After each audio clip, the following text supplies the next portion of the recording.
Hello and welcome to Unacademy, a one-stop destination for the English medium civil services aspirants. Welcome to the most comprehensive Hindu analysis on YouTube.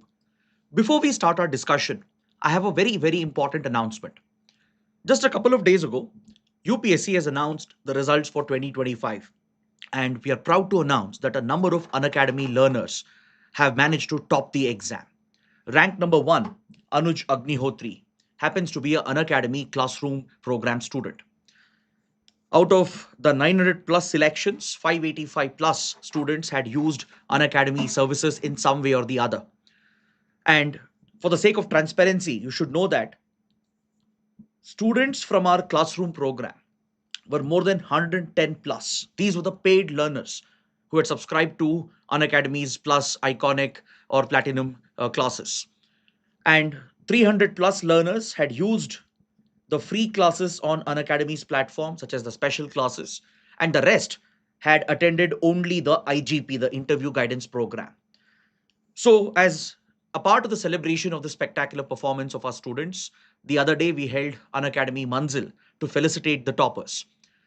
So, on this occasion, those who are looking to prepare for the next attempts, especially 2027 and beyond, for them, Unacademy is providing a special offer as part of Manzil celebrations.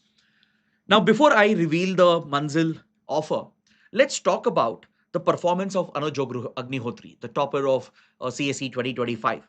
UPSC has released the marks details, and Anuj Agnihotri managed to score 52.88%. With a marks of 1071 out of the total of 2075 marks, Anuj Agnihotri topped the exam. So, when you look at his main score, he scored 867 with 204 marks in the personality test. That clearly highlights the spectacular performance of Anuj Agnihotri. Rank number 2, Rajeshwari Suve, secured 52.69%. So, this tells you that in this examination, you need not aim for perfection. You need to be very smart. You need to cover your syllabus, practice as many tests as possible, ensure that you're a cut above the rest. So those who manage to score in the range of 51 to 52% will definitely be within the top 100. And trust me, this is not a difficult challenge if you plan accordingly and prepare accordingly. So those of you who are looking for guided classes and mentorship from Unacademy, this is the right opportunity for you. If you want to be in the same league, ensure that you make use of this special offer where you're getting a 60% off on all our IAS subscriptions. You can avail a subscription at 16,999 with up to 16 to 18 months of free extension along with CSE Assure guarantee. So under double validity, let's say you take a 6-month subscription, you get another 6 months subscription free. Same goes for 12, 18 months and 24 months. And if you avail a subscription of more than 18 months and above, you will get access to CSE Assure. Under CSE Assure, let's say for some reason you don't clear the exam in your first attempt, then your next attempt is entirely on us. So to avail this special offer as part of Manzil celebration, you need to enter the code IAS English. And this offer, I'm told, will end on the 13th of March. So those interested, please check out the details by clicking on the link provided in the video description. Now let's get started with the Hindu analysis and look at the topics that we're going to discuss. So from today's Delhi edition of the newspaper, I have chosen 9 important articles. Let's cover them comprehensively so that you don't have to go back and read the paper again. So let's look at the first article. On page number 6, there's a very interesting column written by M.K. Narayanan, who was the former director of Intelligence Bureau and also served as India's former national security advisor under Prime Minister Manmohan Singh. Later, he went on to become the governor of West Bengal as well. So he brings a great deal of expertise in the domain of national security, foreign policy, etc. So in this column, the writer is focused on the internal dynamics of China. The writer is exploring the internal political situation of China and what does this mean for the rest of the world? What does it mean for India? Now, some of you might be wondering, why should we study about China's internal politics? How is it even relevant for the exam? See, for any aspiring civil servant, bureaucrat, diplomat, or aspiring police and intelligence officers, it is absolutely essential to know the inner details of your neighboring countries at least. particularly China, which poses the biggest challenge for India, both the economic, strategic, and military challenge. You cannot read China correctly. You can't anticipate China's next move if you do not understand China's history, China's geography, and its internal political setup. Many of you consider China to be an authoritarian, monolith sort of a state under the Communist Party of China, right? This is the general assumption and understanding that most people have about China's political system. Now, how did this system originate? To what extent is China a totalitarian state? Does it mean there are no internal challenges at all for the party leadership? Now, China's premier Xi Jinping has indeed cemented his authority and power and seems like a supreme leader in China. But does that mean the Communist Party is one monolith with absolutely no internal differences? Being aware of the internal differences will help you understand, predict the next moves of China. These are the internal divides of China which could probably be exploited as well. So it is this understanding which we can gain by looking at this article and going beyond the article as well to understand China's political system. Now, when you look at recent developments, China has faced major threats from United States, particularly under President Trump. President Trump has always labeled China as the number one enemy, the number one threat for United States. And the United States has resorted to a tariff war aimed at China's exports. And during the hostile moves of the United States, China's response was largely muted. Though Donald Trump was being very aggressive and taking unilateral measures to hurt Chinese interests, if you look at China's response in the last 1.5 to 2 years, China's response has been quite muted. It has been quite restrained. Then China faced two big geopolitical challenges from Donald Trump. China lost key allies in Venezuela and Iran when Venezuelan former president Nicolas Maduro was kidnapped and extracted by American special forces. There was nothing what China could do apart from issuing some criticism of the United States. When Trump brought out a new national security strategy, which reiterated that Western Hemisphere belongs to United States, the Trump administration was basically pointing out to China and the other powers that external powers have no business in the Americas region. And the US has been trying to cement its position as the dominant and the sole power in the Americas region, in the Western Hemisphere region. This directly challenges China's investments under Belt and Road Initiative. It challenges the dominance, the might of China across markets, including the Latin America region. But despite these hostile moves of Trump administration, the response from China has been pretty muted and restrained. When you see the ongoing war in Iran, when Iran's Ayatollah was eliminated by US and Israel, the inability of China to even intervene or do something really substantial on the ground, something visible to challenge the American hegemony, is something which experts have taken note of. If China really intended to, it could have done something more to protect its close allies and regimes in Venezuela and Iran, but it did not. Of course, there are reports that China is providing some sort of material support and intelligence support by helping Iran with logistics, military logistics, by supplying key materials and components, by passing on critical intelligence, including cyber and satellite intelligence.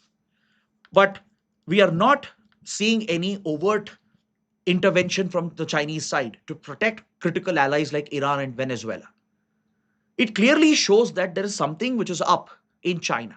Internally, there's something which is happening, and that is exactly what MK Narayanan is trying to dissect. Of course, he's bringing his years of experience as an intelligence officer, and that's exactly what intelligence analysts do. They look at the developments, and of course, based on presumptions, based on certain established facts, they try to deduce the possible consequences, the possible developments which might happen. Of course, these assessments, it's not a guarantee that they will come true, the predictions will come true, but at least it gives you an insight to the inner functioning of your target country. Now, when you look at China, which has been ruled by the Communist Party since 1949, there are three leaders who stand out, and I've added their images on your screen. I'm sure many of you would recognize the person in the first image, Mao Zedong, the founder of modern China, the leader of the Communist Party, which won the Chinese Civil War in 1949 and established the People's Republic of China as a communist authoritarian state. Mao Zedong is credited with building a strong political system for purging any internal rebellions and dissent, and for even setting up the stage for wider economic changes. But of course, Mao's policies were controversial as well. It had unintended negative consequences. It had a huge impact on the farmers, on the worker community as well, on the industrial development of China as well. But still, Mao Zedong is seen as one of the towering figures who had established his supreme control, a monopolistic control of the Communist Party. Any internal challenges which came up, those leaders who were rebelling or who were standing up, they would be purged and even thrown out of the Communist Party and made to disappear as well.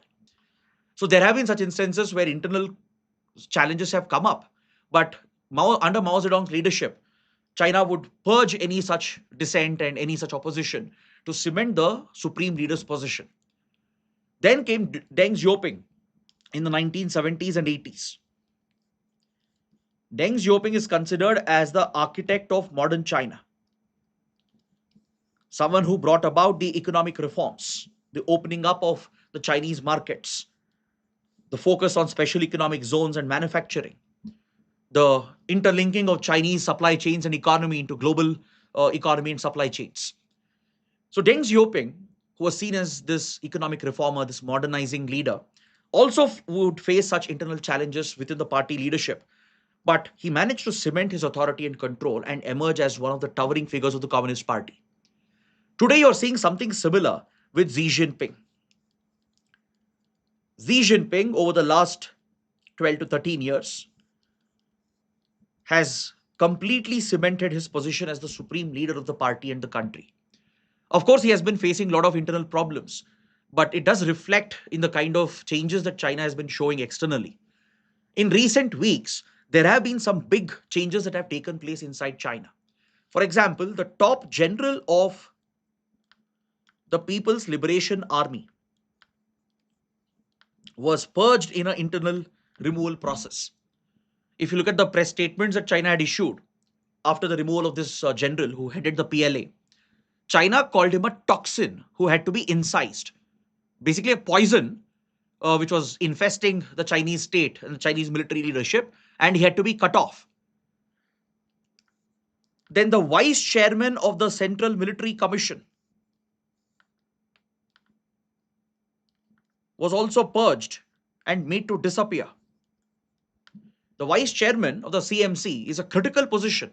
The Central Military Commission, which basically leads the military policy of China, it is chaired by the supreme leader, the general secretary of the Communist Party, Xi Jinping. And then the vice chairman is like the second in command of the military leadership. So such a high-ranking figure also has been purged, and many other senior figures within the Chinese parliament, within the party leadership, they have been removed, purged, and many of them have disappeared without a trace, meaning they have been essentially jailed. And usually China says that these are anti-corruption drives. China generally says that any such purging and removal of high-level officers, it's part of an anti-corruption drive. But it's essentially a code that some of these leaders were probably opposed to Xi Jinping's authority and leadership. They were not willing to follow the orders of the central leadership, and they were going against the authority of Xi Jinping. So these are the internal dissidents within the party, and they exist at the highest levels of the leadership, within the military chain of command, within the party leadership. There will be such internal rebellions which often comes up. And in recent days, we have seen the purging of senior political figures and military figures in China's state and the leadership that exists within the Communist Party. Now, this sends a very important signal. Maybe China's inability to protect Nicolas Maduro, or China's inability to oppose Donald Trump more aggressively and in a more confrontational manner, China's inability to protect the Ayatollah in Iran or prevent a possible war against Iran stems from internal problems, where China is largely preoccupied with its internal stability. And this is a recurring theme in any authoritarian state.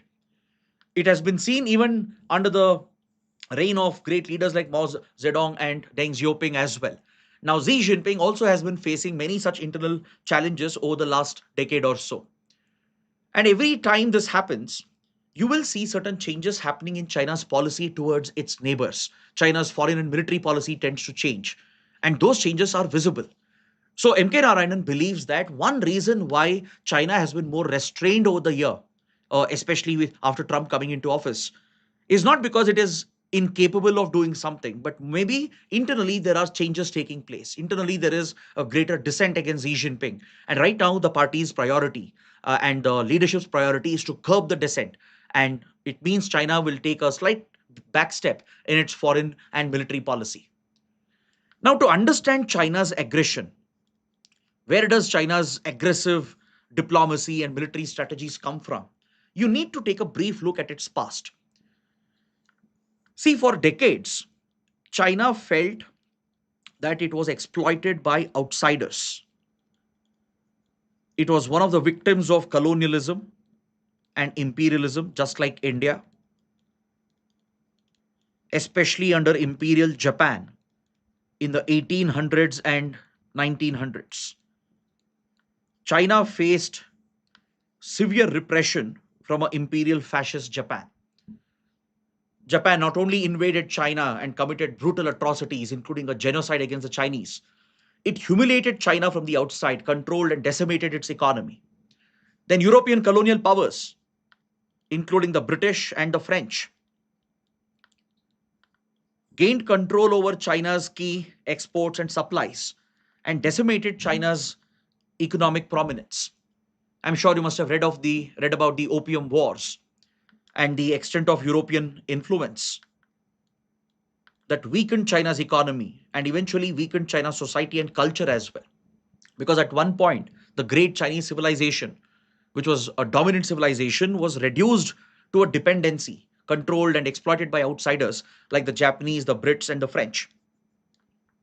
So, in many ways, the struggle of the Chinese civilization and the society has been quite similar to that of the great Indian civilization as well. That's where India would sympathize with the Communist Party in 1948-49 during the Civil War. And when the Communist Party won the Civil War and established PRC, India was sympathetic towards the Chinese cause. We immediately recognized the communist government under Mao Zedong when the PRC was established in 1949. Though we differed with political ideology, we had a shared historical cultural experience of outside exploitation and the impact of colonial imperialist policies. That is where India China connected in 1949. So, after decades and even centuries of outside rule and exploitation, China did not see any big improvement, any big change for the masses. See, in early 1900s, from 1912 onwards, China was referred to as Republic of China, ROC, led by a nationalist government under the KMT, the Kuomintang Party.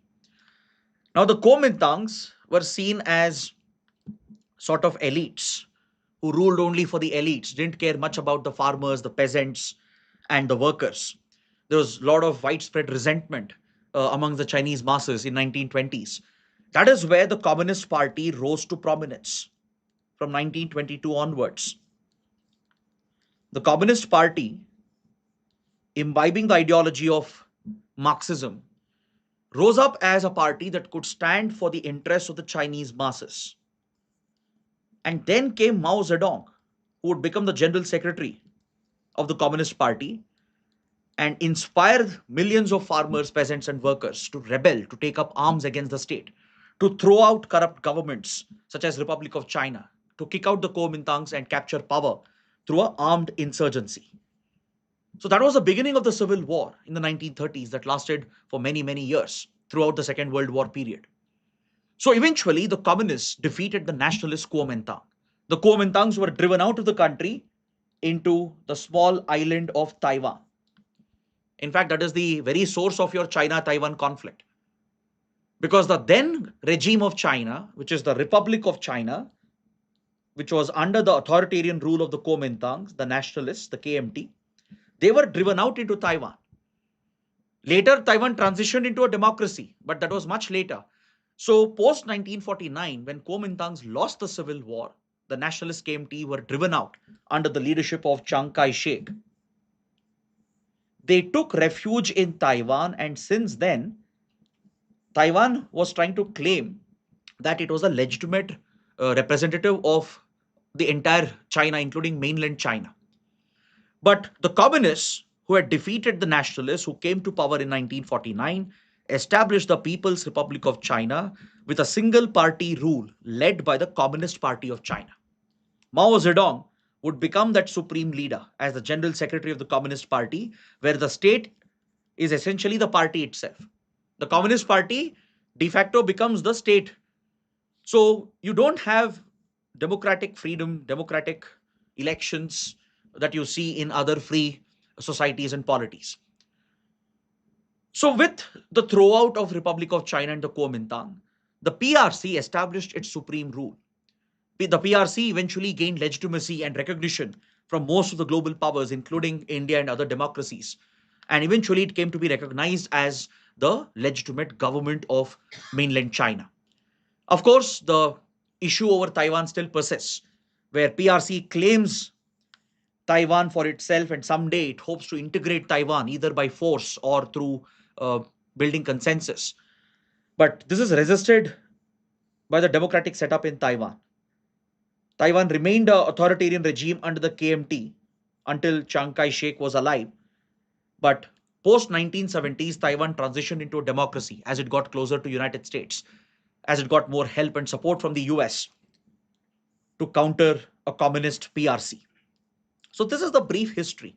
Now, when you look at this history, the very ideology of Maoism, which inspired the Maoists to fight in the Civil War, you see that aggression and violence is built into the party's ideology.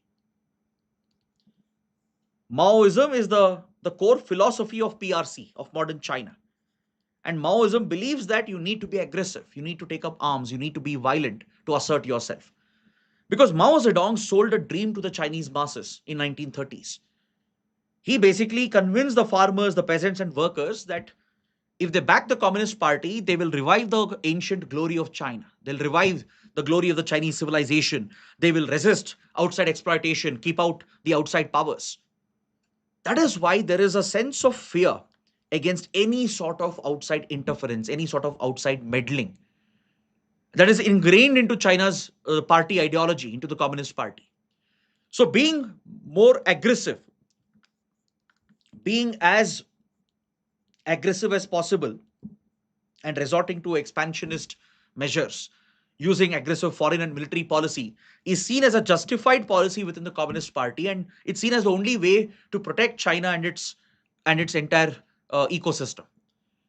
So, this is what explains China's foreign policy aggression even today, be it with regard to trade related issues, border related issues, or its territorial claims, maritime claims. You see China being unnecessarily aggressive in its diplomacy, in its military approach. And it is all explained through the very history of China, the very founding of a modern PRC, an outcome of the Chinese Civil War, where Maoism became the foundational ideology of this communist state. And Maoism is an inherently left wing extremist ideology, a violent ideology which has no place in today's modern world. So, with this brief history of the Civil War and the Chinese leadership, it's equally important to learn about the structure of the Communist Party. How is the party organized internally? Since you don't have regular elections, you don't have multi party democracy here. So, how does China function? What's the hierarchical structure within the Chinese government? So, as I said, the Communist Party of China, which is a political party essentially, the party itself becomes the state. So the general secretary of the party, who's the supreme leader of the party, gets to become the Chinese president, the Chinese premier, Xi Jinping. So if Xi Jinping became the Chinese premier, the president, It is essentially by virtue of Xi Jinping rising up the party ranks to become the general secretary of the Communist Party. Right? Those who become the general secretary automatically becomes the Chinese president. Then you have an entire pyramid of hierarchy below the supreme leader. The highest decision-making body would be the Politburo Standing Committee. Now, this is a similar structure you find in Naxals as well. The Indian Naxals, who are inspired by Maoism, they've replicated similar party structure. Today, Naxalism is on its decline, in its last leg. But if you look at the internal structure of the Naxal outfit, CPI Maoist, the Communist Party of India Maoist, and its predecessor organizations like People's War Group, PWG, or the MCCI, the Maoist Communist Coordination Center in India. These Maoist parties in India have followed similar structure, with Politburo Standing Committee comprising of the top leaders, the loyalists, who are completely loyal to the General Secretary. They are part of the Politburo Standing Committee. You can consider this as a sort of a union cabinet, comprising of the highest leadership. So if Xi Jinping faces any threat or any act of disloyalty from members of the Politburo Standing Committee, there have been instances where the members have gone missing. They have been purged, arrested, detained. They have been made to disappear, never to be seen again in public, which means either they have been jailed or worse, could be killed as well. And such instances have taken place in the past. That's why MK Narayanan is focusing on the recent events, where in the last 2 to 3 weeks, many top senior officials within the Communist Party have disappeared. They've been purged, they have been arrested on anti-corruption charges. Then comes your Politburo, with around top 24 members of the party who act as ministers. You can see this as the equivalent of India's Council of Ministers. Then you have the Central Committee. This is your central leadership in China. The Central Committee, the Politburo Standing Committee, and the General Secretary. They form the leadership of the PRC, the central leadership. They head critical bodies, including the Central Military Commission, which heads the military policy of China. All the Chinese armed forces, intelligence agencies fall under it. The PLA, the People's Liberation Army, the PLA Navy, the PLA Air Force. They all fall under the Central Military Commission, with the General Secretary being the chairman of the Central Military Commission. Xi Jinping will have direct authority control over the Central Military Commission and the armed forces. Then you have your state level council with respective ministries, provincial and local governments up to the county level. And the Politburo also is in charge of the National Party Congress or the People's Congress, which is a conclave held once in 5 years. It's the most high profile event within the Communist Party, where all the party delegates, more than 2,000 plus party delegates, are brought together. They're convened together to discuss the future of China, the policies, and eventually they even choose the leadership, including recognizing the General Secretary's authority over the party. So for one individual to remain in power in such a setup, right, is not possible without exercising brutal force and curbing any dissent, any opposition with complete ruthlessness.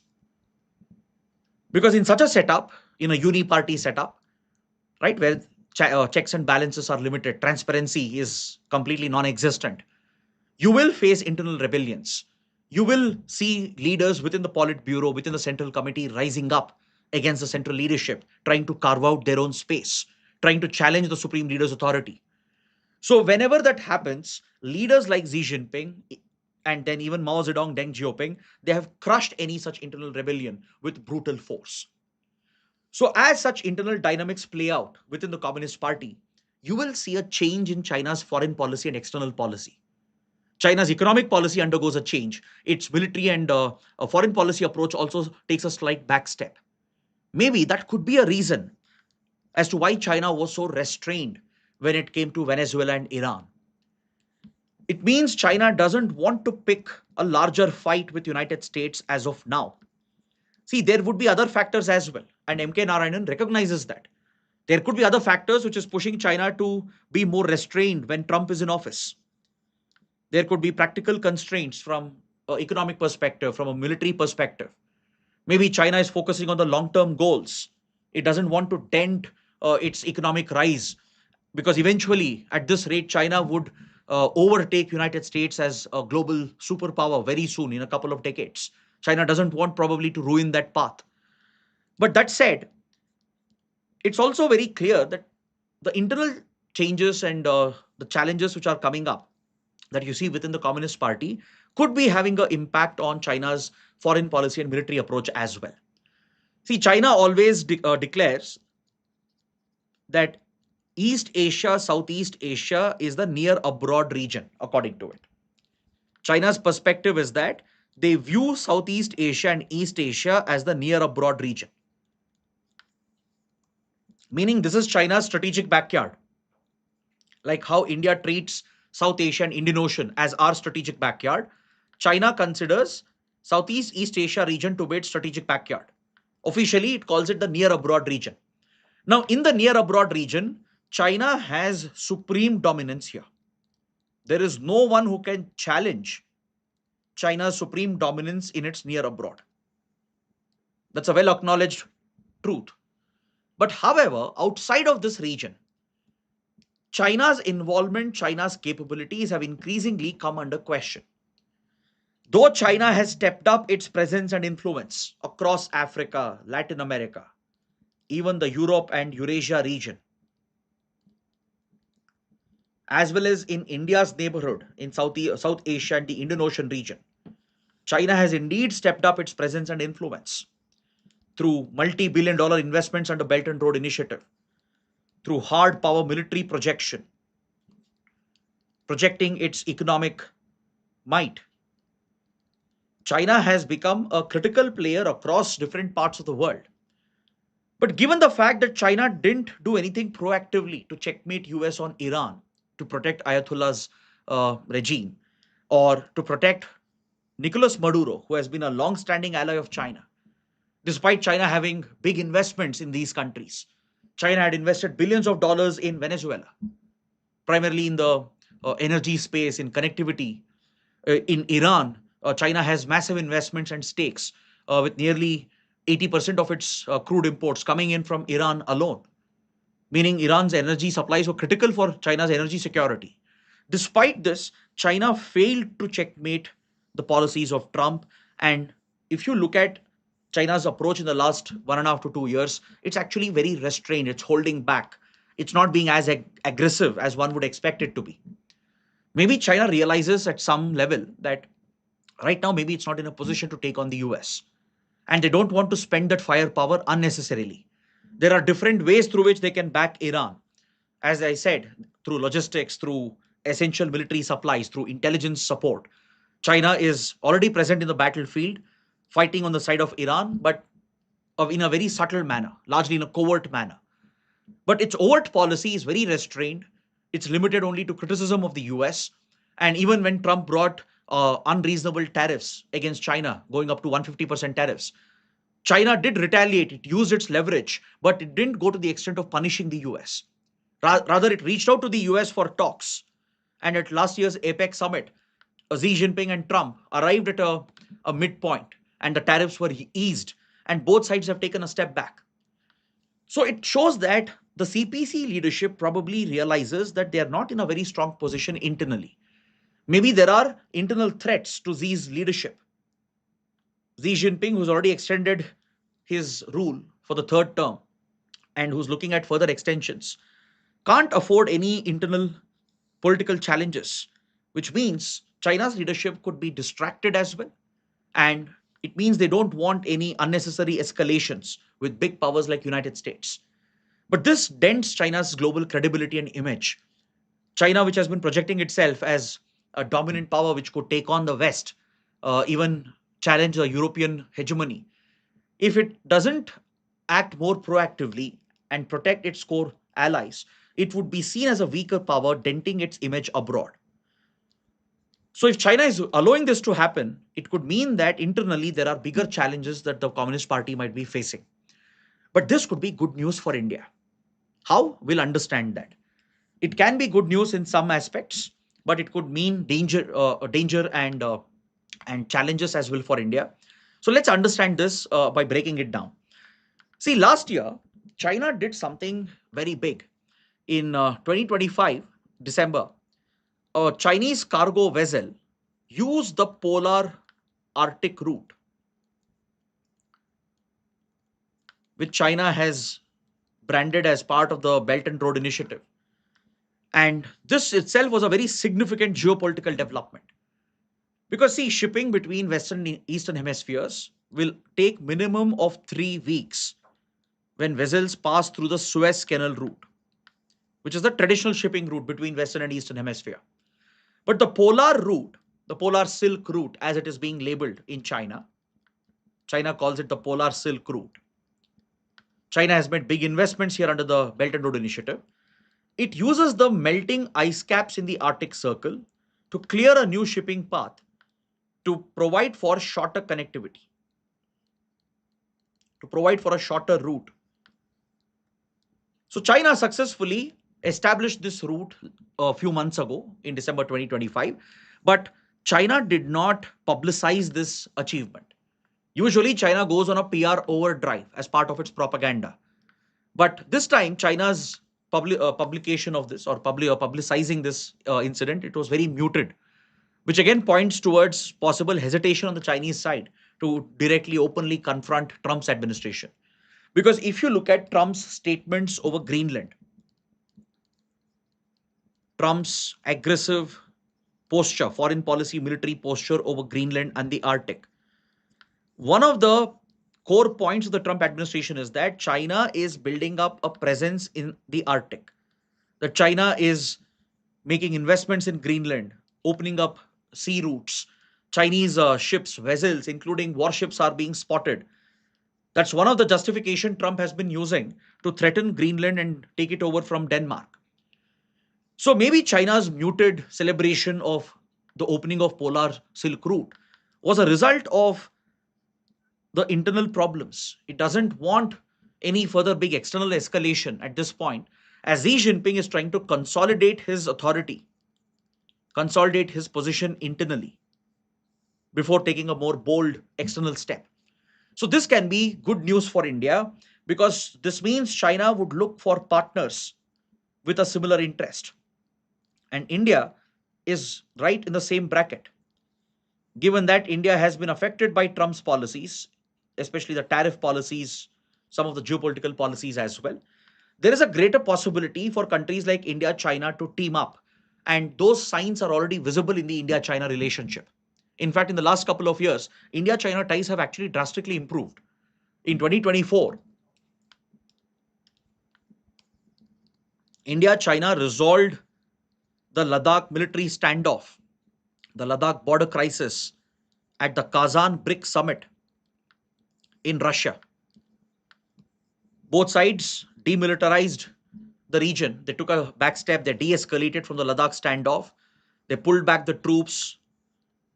They've disengaged, fully de-escalated, and normal patrolling has also resumed along the line of actual control. Since then, we are seeing an improvement in economic ties between India and China. All the trade restrictions India had placed, India had restricted several Chinese imports. India had restricted Chinese investments. Now, India is relaxing these restrictions, trying to build back closer economic ties with China. For example, in 2020, when the Ladakh military standoff began, India had placed a restriction on investments coming from our neighboring countries. Through a government notification, investments coming from countries sharing a land border with India, it was restricted and it could be allowed only with cabinet approval. These restrictions previously applied only for investments coming from Pakistan or Bangladesh, but it was extended to cover all the land border countries, including Nepal, Bhutan, Myanmar, and China. So without cabinet approval, investments into Indian market, the flow of foreign direct investment or flow of capital into the capital markets was tightly controlled and restricted by the government to prevent any hostile takeovers of Indian companies. And this was to act as a leverage against China, as China was looking at India as a big investment destination. These changes were primarily aimed at China to retaliate against China's military aggression. So, after nearly 6 years, India is relaxing these restrictions, and investments from China would be allowed up to 10% under the automatic route without any government approval, under the automatic route by following the sector specific restrictions and regulations. Investments from land border countries will be allowed if the ownership is under 10%. If foreign ownership of an Indian company is limited to under 10%, then that extent of investment would come under the automatic route, which means India is simplifying the rules and lifting some of the restrictions that will allow for greater Chinese investments into Indian companies. So, this thaw in the relationship is a result of the growing common threat which comes from United States. Both India and China mutually look at United States as a potential challenge, a potential destabilizer of the global order. So it's natural for India US to align together at certain times. And you see that happening in the economic space and in the diplomatic domain as well. But of course, there could be a downside to this. Whenever internal crisis increases for the central leadership in the Communist Party, they often act out against neighbors. They try to trigger big external crisis like a war or a border situation so that they can try to divert the attention of the Chinese public. This happened during some of the incursions against India, including the Ladakh military standoff. It was reported widely that Xi Jinping was facing a challenge internally in 2019-2020 period. And probably the move against Ladakh and the incursions that happened was deliberately designed to divert the attention towards the external threat and create a military challenge with a neighbor so that the internal attention can be diverted and any internal rebellion or opposition can be crushed without attracting much scrutiny. So that can be the downside risk, meaning India will have to keep a close watch on these internal developments. That is why we have had a discussion on the topic. And this column gives you that insight as to why it is essential to understand the inner functioning of the Communist Party of China. So please take up the mains practice question based on this and try to practice your answer writing based on what we have discussed. Now let's move on to the next topic. On page 7, the Hindu has published an article on the office of the speaker. As you know, the incumbent Lok Sabha speaker, O.P. Birla, is facing a no confidence motion as the current speaker is accused by opposition parties of being biased in favor of the ruling party, in favor of the government. Om Prakash Birla has been accused by opposition parties and leaders of essentially not performing the duties expected of a neutral, unbiased Lok Sabha speaker. And a no confidence motion has been pushed against the speaker. Now, most likely, the no confidence motion is likely to fail, right? Because the Constitution of India provides a high degree of protection for this constitutional high office. Removal of Lok Sabha speaker is not so easy. That's why the number of no confidence motion that has been pushed against the speaker in India's independent history is very, very few. Before this, there are only 3 instances where a no confidence motion was pushed against a Lok Sabha speaker. So you add the current one, it makes it 4 in total. And how many Lok Sabha speakers have been removed through this route? None. 0. No Lok Sabha speaker has ever been removed through a no confidence motion. That shows the high degree of constitutional protection safeguards that are built into this position. So it's important to examine why this no confidence motion was brought up against the Lok Sabha speaker, and is there a need to consider some reforms to the office of the speaker, given the critical role that the speaker performs in India's parliamentary setup.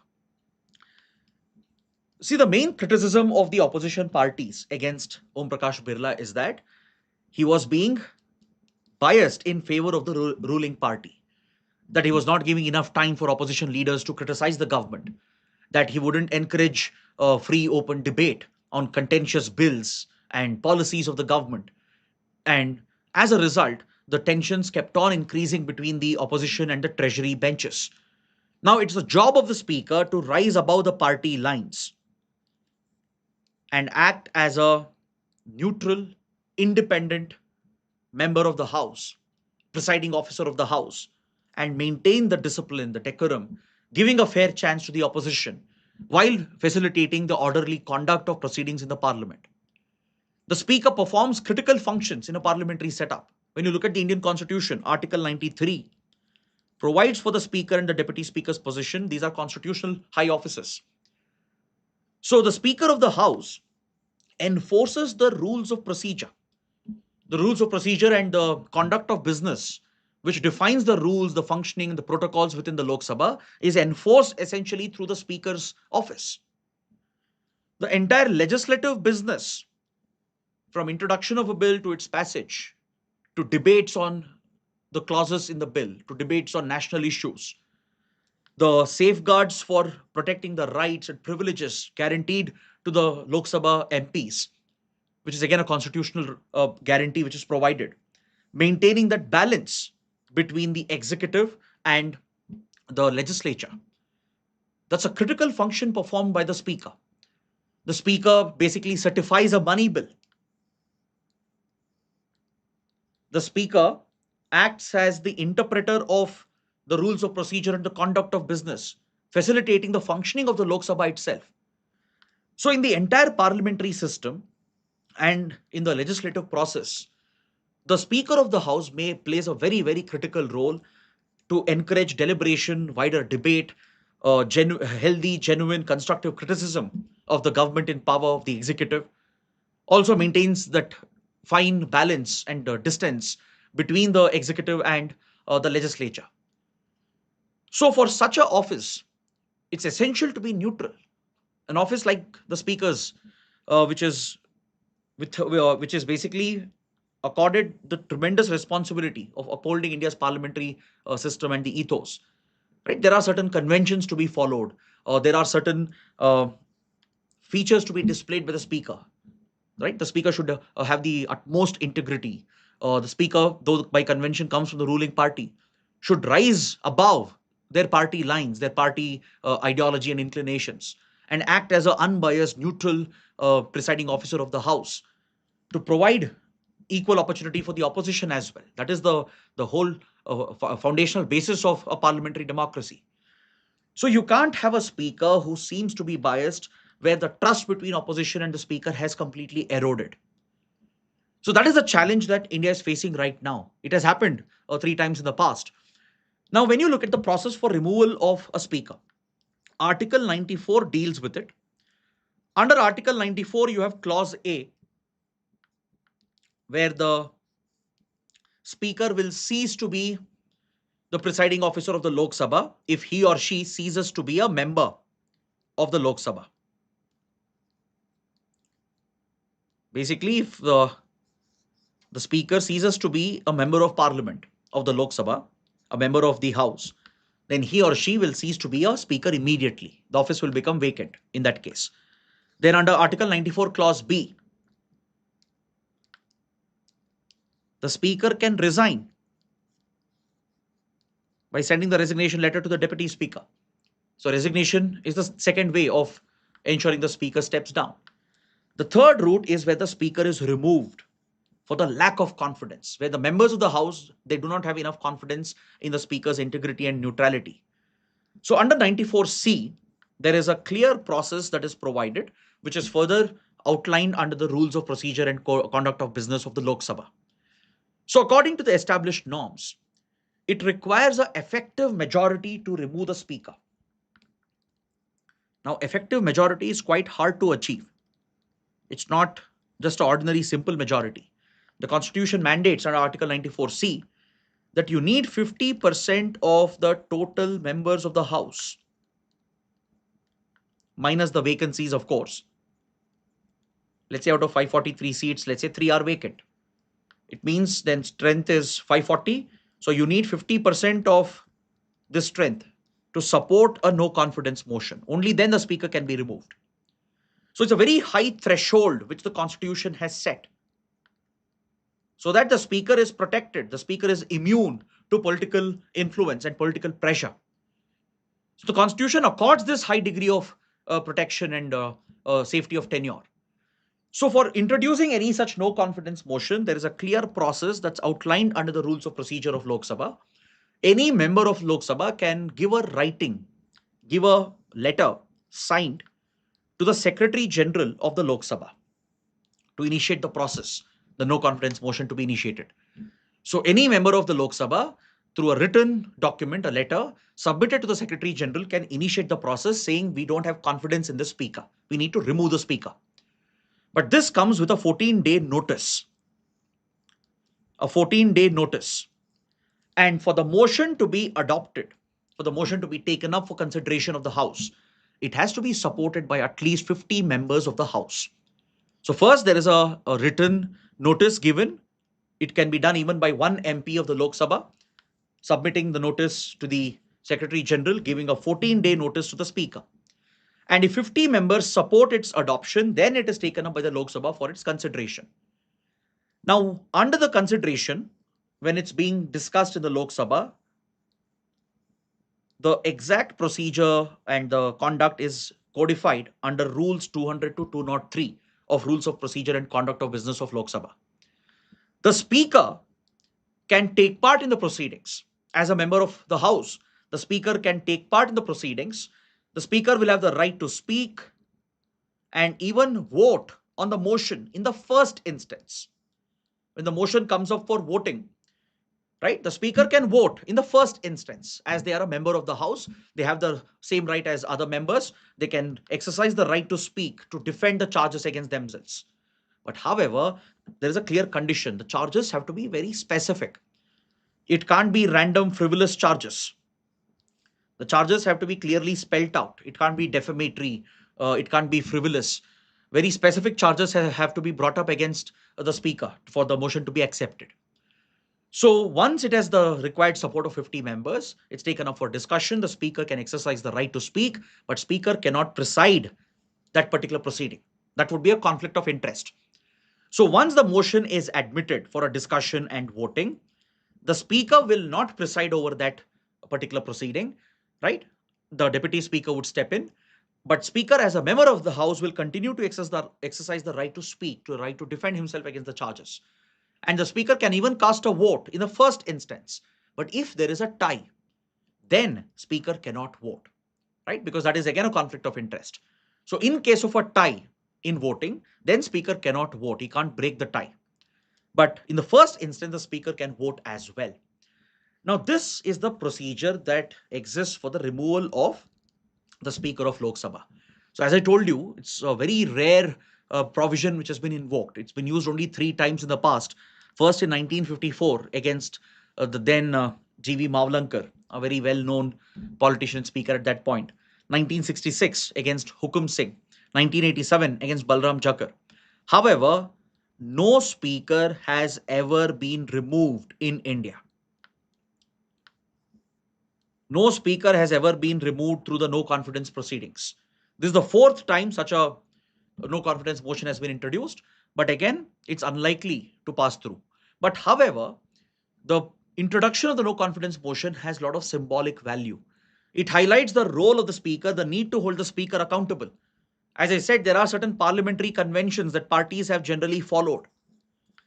Though the position of the Speaker goes to the ruling party, the Speaker is expected to rise above party lines, remain neutral, give fair chance to the opposition, allow for debates to happen where the MPs can question the government, hold the government accountable on the floor of the House. But if you see a Speaker who is not delivering on these functions, violating those established conventions, that's where the concern comes up. And introduction of a no confidence motion, even though it may fail, it at least acts as a system of checks and balance. It at least tries to bring in a degree of accountability to strengthen democratic processes within the parliament. So going forward, some changes will have to be considered. We need to reevaluate the very office and position of the Speaker. So the writer is suggesting that there is a need for certain reforms within the parliament. For example, there should be a proper codified structure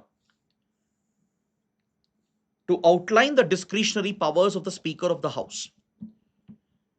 Speaker does enjoy a few discretionary powers, but if it is not codified as to what best practices need to be followed and displayed by the Speaker, then speakers tend to be driven by their respective alliances or biases or ideology. So if there is a set of code, like a code of conduct, defining the role of the speaker during discretionary practices, maybe this will help curb the misuse of this office, where speakers often tend to favor the ruling party in power. Then you also need better consensus between the political parties. Political parties have to come together and pledge that they will ensure that they will not meddle with the office of the speaker, that they will not politicize this high constitutional office.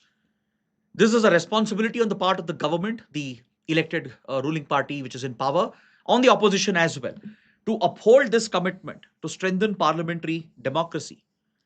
So they can come together to make a commitment to the parliament on the floor of the house, adopt a resolution that the speaker is expected to be rising above the party lines and act as a neutral arbiter.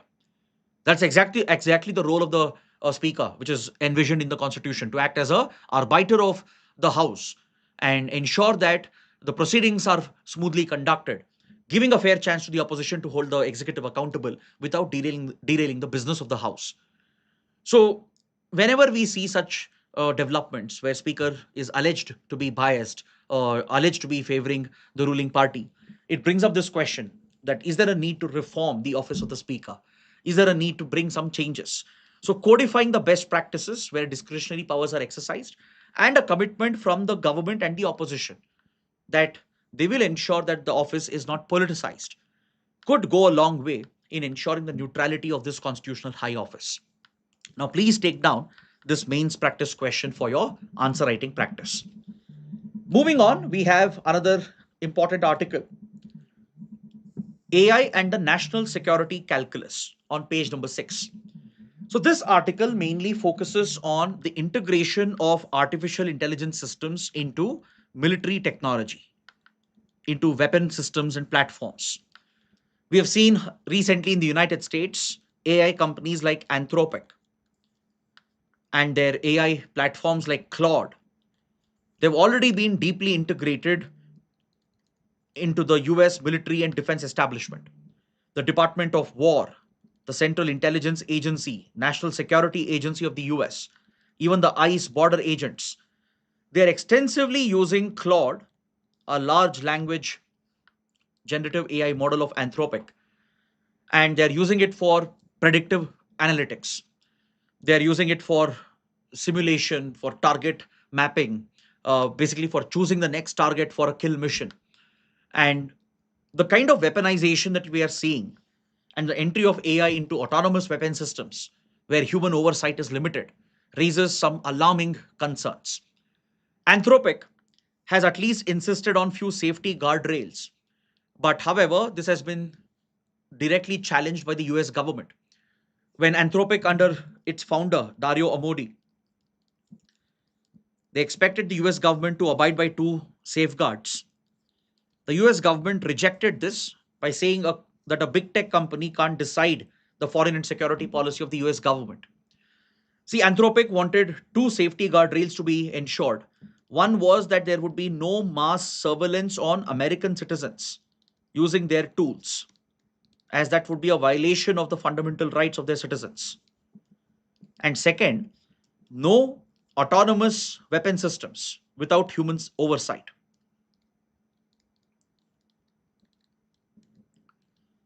Because this is a question of AI ethics, ethics in AI driven warfare. So these are the two conditions Anthropic insisted upon: that platforms like Claude can't be used for mass surveillance on American citizens, and autonomous weapons with no humans oversight will not be facilitated by Anthropic. So the US blackmailed and arm twisted Anthropic to give up these clauses and give full access to American military establishment and intelligence establishment to the AI tools that it has deployed. So when it refused to budge, refused to cooperate, Anthropic has now been blacklisted and designated as a supply chain risk by the US Department of War. It's like getting blacklisted. No other US vendor and companies that work with US government can have business with an entity that has been listed as a supply chain risk. Let's say a company like Boeing, Lockheed Martin, that do multi-billion dollar contracts with US government. They can't use anthropic tools in any way when the company and its products are listed as a supply chain risk. So you are seeing the greater weaponization of AI, the blatant disregard for AI safety concerns and AI ethics. Both are being compromised. AI safety and AI ethics, both are being overridden by governments which are too eager, too keen to weaponize AI. Now, this raises some uncomfortable questions. Because, see, this is going to be the norm, not just in the US, across the world, from China to India, from Russia to Europe. You will see greater integration of AI tools into weapon systems and into military decision making. In fact, we saw this in India last year during Operation Sindoor as well, where AI enabled weapon platforms, air defense systems were deployed. I'm sure you might have heard of India's multi layered air defense network, which is enabled with artificial intelligence to pick out multiple targets, engage simultaneous targets, be it incoming drones or ballistic or cruise missiles. When multiple projectiles are launched and you're dealing with a multi frontal attack, the air defense systems, they employ AI tools for simulating the path of these projectiles and essentially deploying the interceptors to ensure a high accuracy of interception. Right? This is entirely based on predictive analytics and target mapping. So similar methodology can be employed against human targets as well. So addressing the concerns of AI safety, AI ethics should be the primary obligation and responsibility of the global community through a multilateral arrangement. Because individual countries would never make any such commitment on AI safety and ethics. That's why the writer is urging the global community, world leaders, to come together and ensure that there is a multilateral arrangement that governs the usage of AI in warfare and the militarization of AI. See, today, what is really dangerous is that very few companies, very few individuals are gaining that supreme power. For example, in the US, you have these big tech AI companies, right? Right from Google to Meta to OpenAI to Anthropic, and very few individuals, the multi-billionaires who have that excessive control over these tools, they get to determine the fate of millions and millions of people across the world. So today, technology is becoming more and more elitist, controlled by few organizations, just few governments having access to better AI tools, a few individuals having access to AI technologies. And this could create economic and social consequences as well. For example, American AI firms, they are trying to create a block for something known as distilling.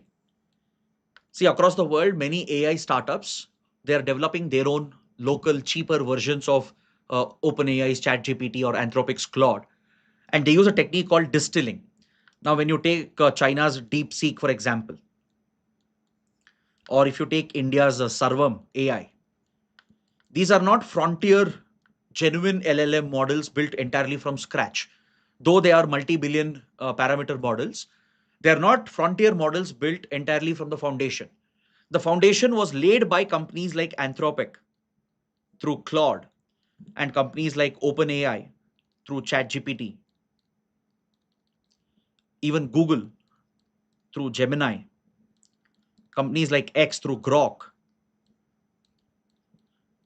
So they have built the frontier models, training their algorithms on billions and billions of parameters, investing billions of worth of investments into the processing capability and data centers.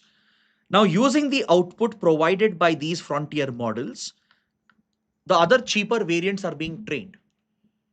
So the cheaper AI variants coming up in countries like India, China, they use the distilling method. They don't build the foundation model on their own. They take existing models like Claude, ChatGPT, Gemini, etc., make them to work, and using the output, they train their cheaper variants at a fraction of a cost. without investing so much on multi-million dollar data centers and GPUs. So here, American firms are trying to restrict the practice of distilling.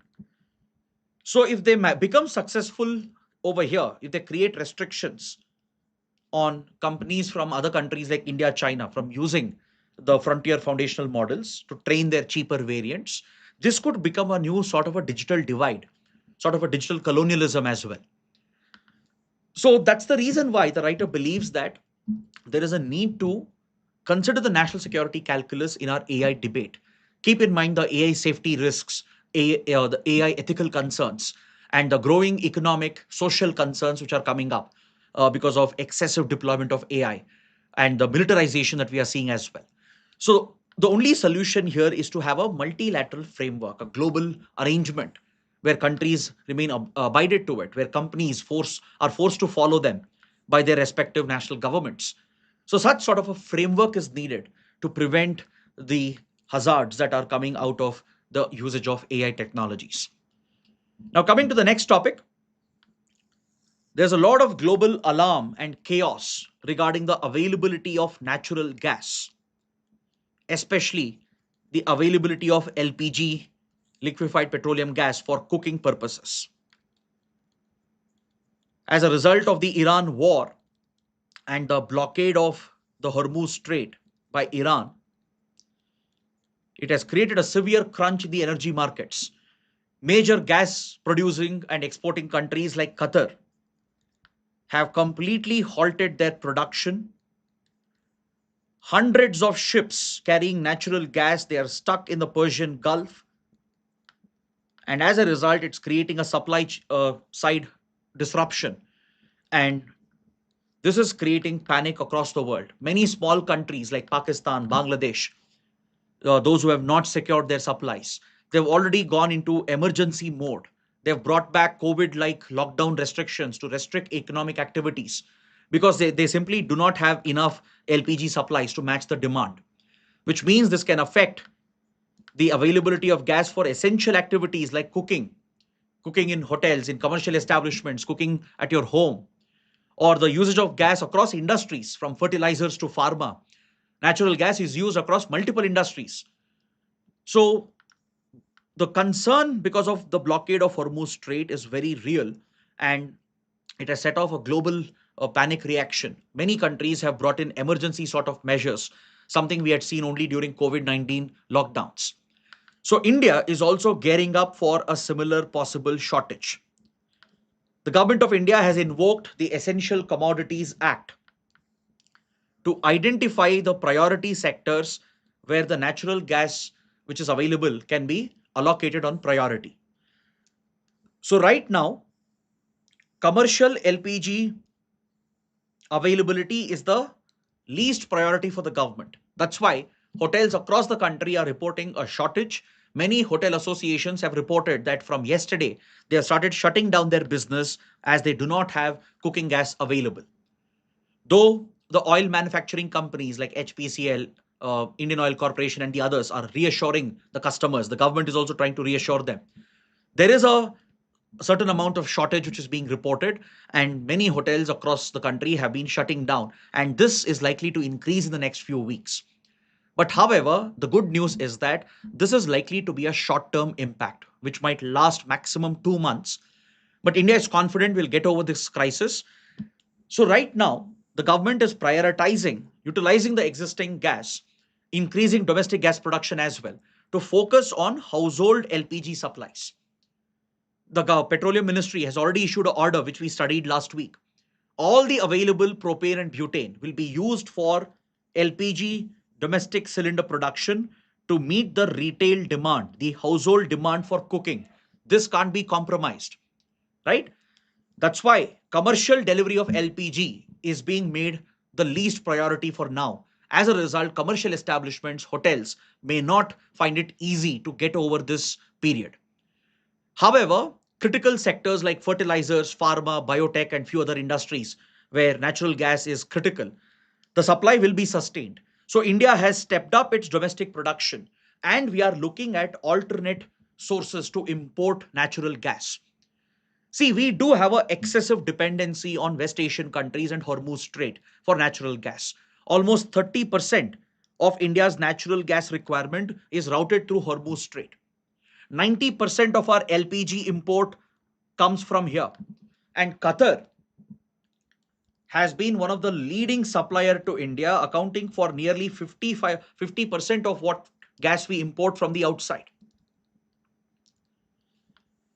So the disruption at Hormuz and the stoppage of production by Qatar is what has created this bottleneck for India.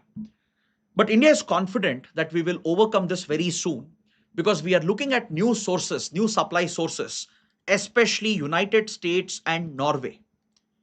Both US and Norway have sufficient production of natural gas. Now, the only challenge is supply because the time taken would be more. Given West Asia's proximity to India, within few days, West Asian supplies would reach Indian ports and Indian refineries.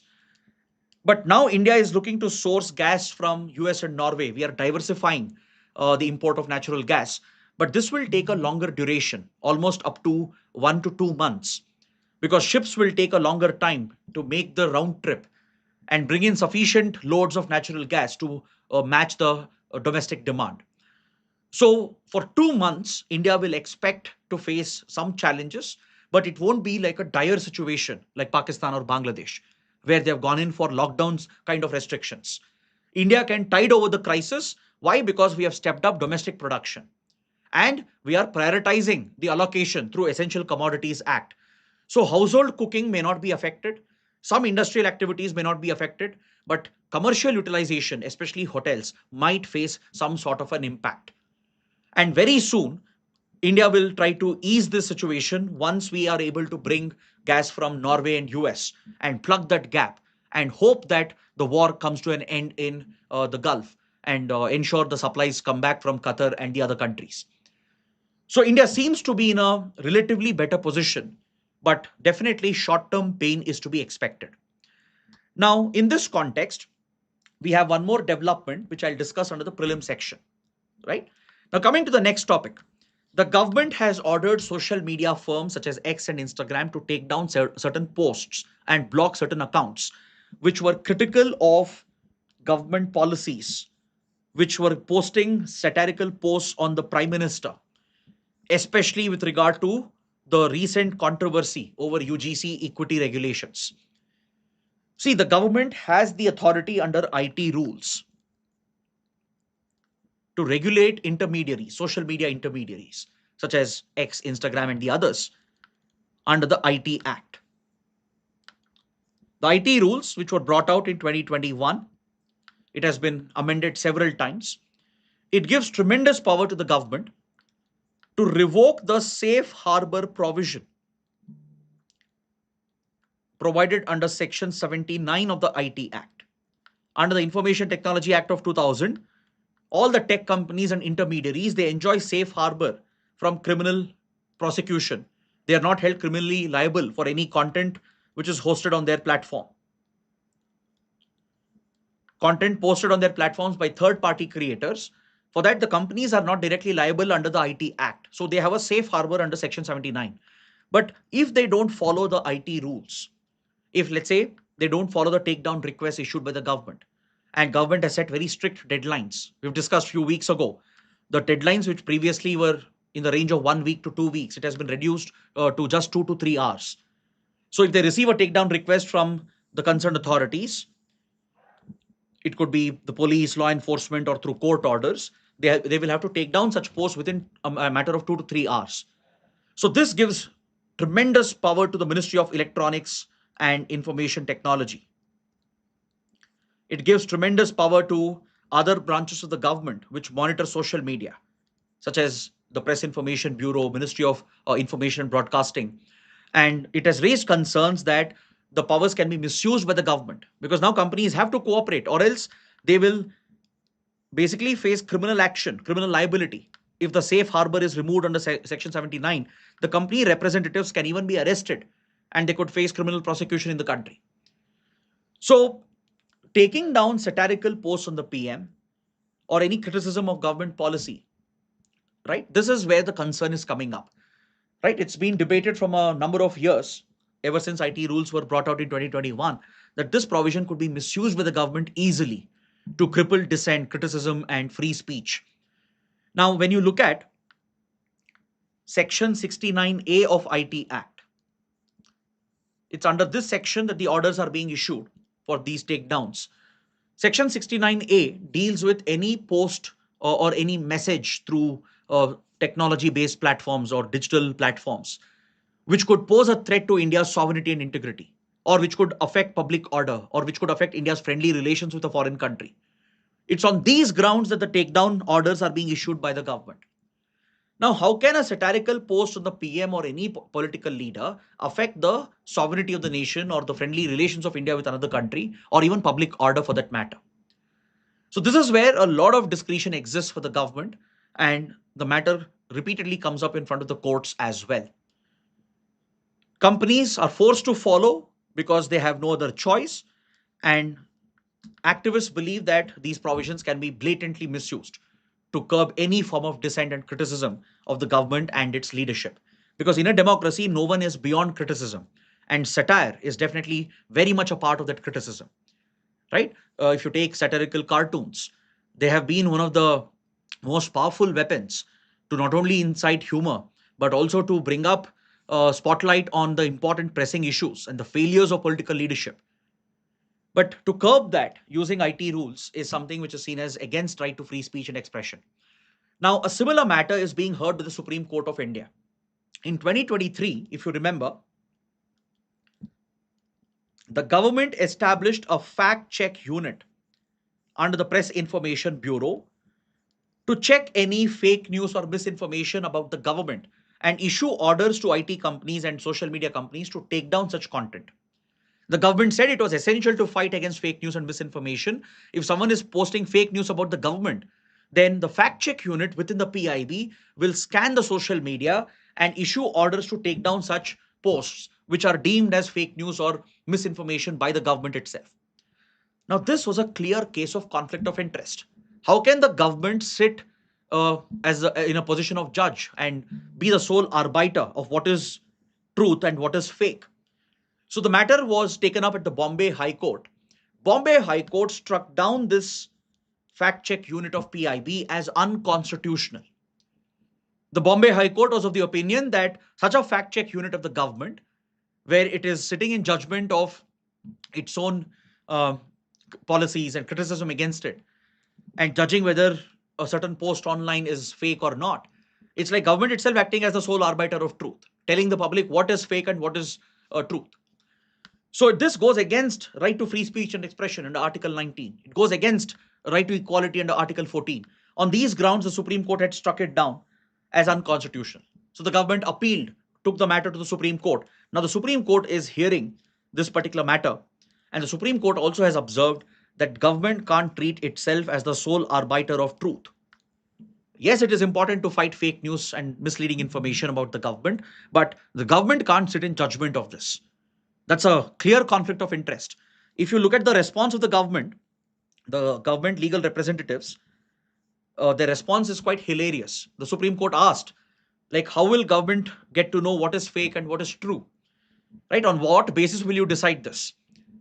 So, to this, the public prosecutors who were representing the government, they have argued that we'll get to know when we look at the post. Meaning there's no clear criteria, no clear guideline.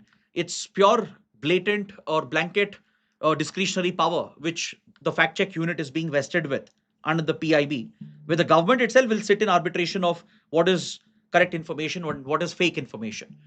Now, what if there is a news article that's criticizing a government scheme? What if there is a activist criticizing a government leader? So will they brand it as fake news and order the social media companies to take it down? So that would go against your right to free speech and expression, and it would lead to complete curbing of your free rights. So that's the matter the Supreme Court is still examining. A final judgment is awaited, but Bombay High Court has declared, it had previously declared such a fact check unit of PIB as unconstitutional. Now, coming to the prelim section, let's take a quick look at the small articles in today's paper. Chandigarh has become the second union territory in India to be declared as a fully literate union territory.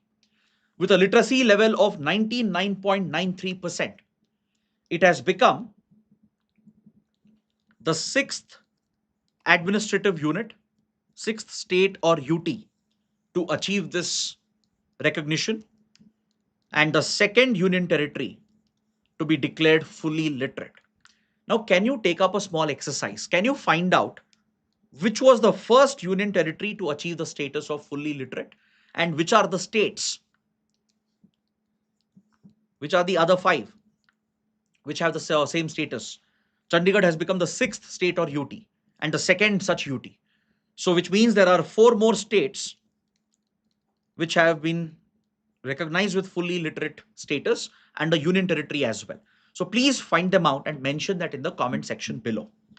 Next, there's an article on page 4 referring to State Finance Commission.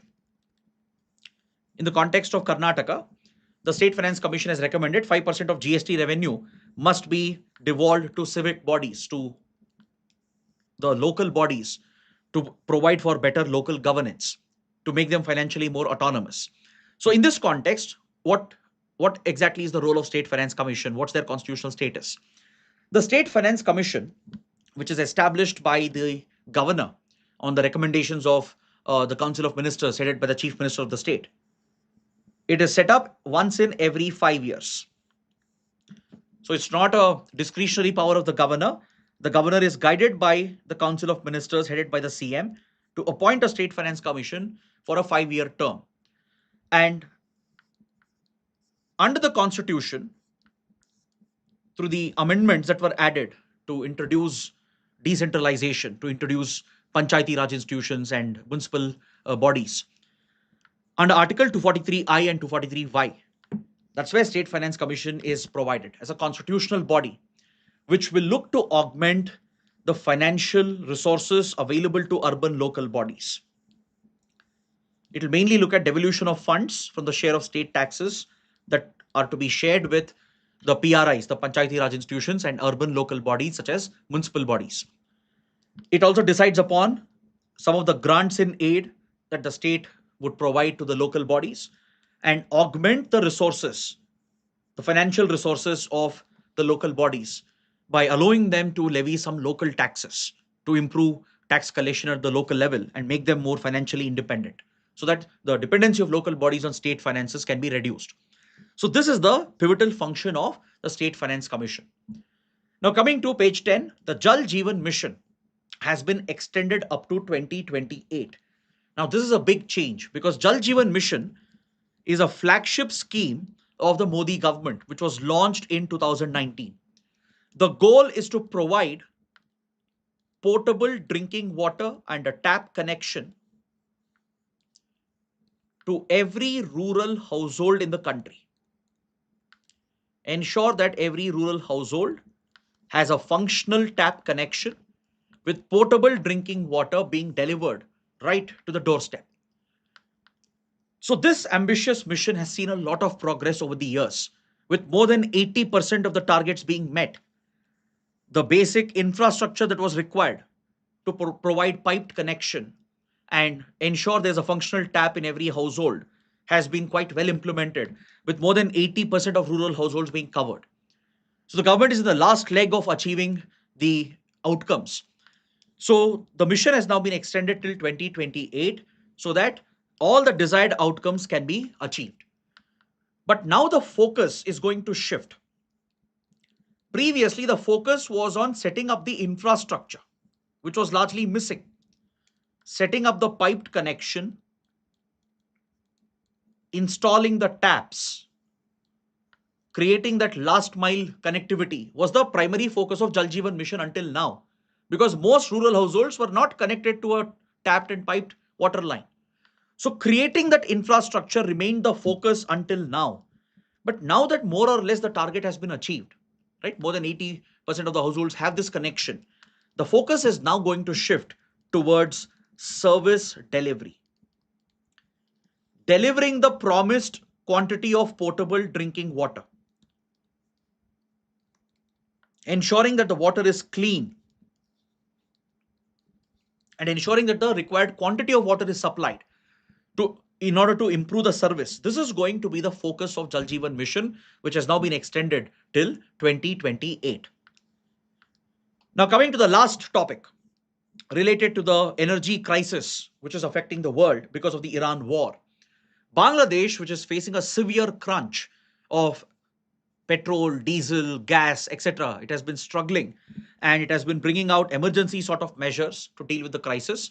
So, India has stepped in to help and it has supplied a batch of diesel through the India Bangladesh Friendship Pipeline, which was inaugurated in 2023. When Sheikh Hasina was still the Prime Minister, Awami League was still in power in Bangladesh, India Bangladesh had inaugurated this trans-boundary oil pipeline project, the India Bangladesh Friendship Pipeline project, which transports high-speed diesel. It is built to carry high-speed diesel, which is mainly used for heavy cargo vehicles like trucks, from the Numaligarh refinery in Assam towards Siliguri, where there is a major refinery and a processing facility, and from here, a pipeline connecting with the Rangpur division of Bangladesh up till the Parvatipur depot. So India supplies high-speed diesel to Bangladesh through this friendship pipeline, which is a part of our close diplomatic relations and economic relations. So through this pipeline, India has supplied a fresh patch of diesel to help Bangladesh tide over the current energy crisis. So in the coming months as well, if the crisis were to continue, India is likely to provide such support to some of the close neighboring countries. So now that we have a new government in Bangladesh under Tariq Rahman, a new party in power, the BNP, India is hoping to repair the damage in the relationship and start a fresh page in India-Bangladesh relations. So the assistance given by India and ensuring the energy security of neighbors like Bangladesh will go a long way in achieving that objective. So on this note, I bring my analysis to an end. If you like the session, do press the like button, share your comments, and don't forget to subscribe to our channel. Thanks for watching.